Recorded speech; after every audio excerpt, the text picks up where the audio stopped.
Hey Chiefs Kingdom, buckle up because this one is wild, and it could seriously impact the start of our season. Imagine this, your superstar quarterback is ahead of schedule, doing everything right, and still might not be allowed to step on the field. Yeah, you heard that right. We're talking about a situation that has nothing to do with talent, effort, or even recovery, but everything to do with league rules. And trust me, this could change how the Kansas City Chiefs approach the entire offseason. Right now, all eyes are on the recovery process, and there's a mix of excitement and frustration building among fans. The buzz is real, he's already throwing, moving, progressing, but there's a twist nobody saw coming. The rules around roster management could actually hold him back, even if physically he's ready to go. That's where things get complicated. So stay with me because in today's breakdown, we're diving deep into what's really happening behind the scenes, what it means for the Kansas City Chiefs, and why this decision could shape the entire 2026 season before it even begins. The offseason is heating up, and OTAs are right around the corner. For most teams, this is the time to build rhythm, test chemistry, and sharpen execution. But for the Kansas City Chiefs, things are a little different this year. There's a cloud of uncertainty hanging over the biggest name on the roster. Fans are asking the same question. Will he be out there? And honestly, it's not as simple as yes or no. Even though he's progressing well, even though he's ahead of schedule, the situation is tangled in rules that most people don't even think about. And here's the kicker, this isn't about whether he can play. It's about whether the team should let him, considering the long-term implications. That's where strategy comes into play, and trust me, it's deeper than it looks. Let's talk about what's actually going on physically. Reports indicate he's already throwing the football, working on his mechanics, and staying active in his recovery. That's a huge sign of progress, especially considering the severity of a knee injury involving multiple ligaments. But recovery isn't just about feeling good. It's about being 100% ready for full contact, for real game speed, for the grind of a full NFL season. And the Chiefs know better than anyone that rushing this process could be a disaster. At the same time, seeing him already active creates hope. It fuels speculation. It makes fans believe that maybe, just maybe, we'll see him sooner than expected. But that's where the rules step in and complicate everything. Now let's break down the real issue, the PUP list. This is where things get strategic. If the Kansas City Chiefs allow him to participate too early in off-season activities, they lose the option to place him on the active/PUP list later.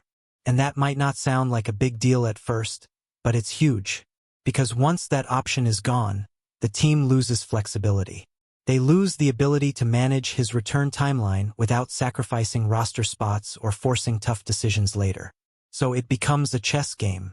Do you let him practice now because he can? Or do you hold him back, protect that roster flexibility, and think long-term? That's the dilemma the Chiefs are facing right now.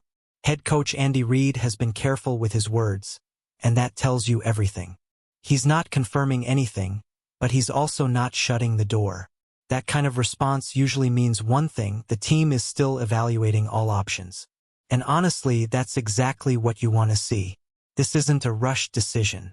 This is a calculated move, one that considers not just the player's health, but the entire structure of the team moving forward. Because let's be real, this isn't just any player. This is the engine of the Kansas City Chiefs. Every decision revolves around maximizing his impact when it matters most. The timing of OTAs makes this even more interesting.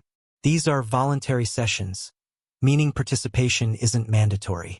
That gives the team some breathing room, but it also creates pressure from a development standpoint. Missing OTAs isn't the end of the world, especially for a veteran quarterback.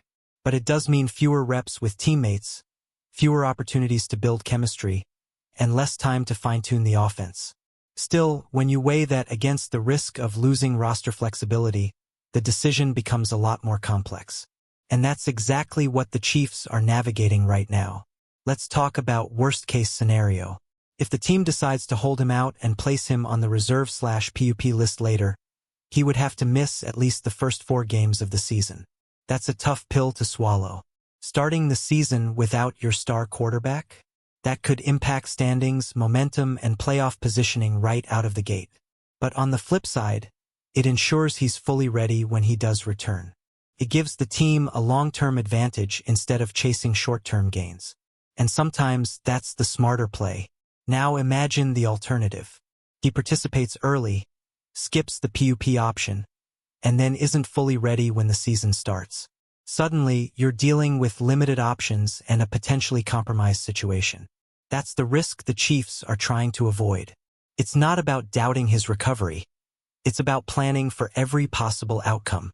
And if there's one thing this organization does well, it's thinking ahead. They're not just focused on week 1. They're focused on the entire season, the playoffs, and ultimately, another championship run. Another key factor here is the medical staff. These are the people who truly understand the situation at a deeper level.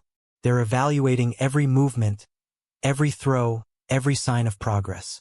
And their input carries massive weight. Because at the end of the day, they're the ones who determine whether he's truly ready, not just physically but functionally.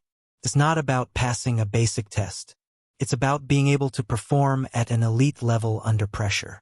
And that's a completely different standard. What makes this even more intriguing is how little actual football value OTAs have for a veteran quarterback. These are non-contact practices, limited intensity, more about installation than execution.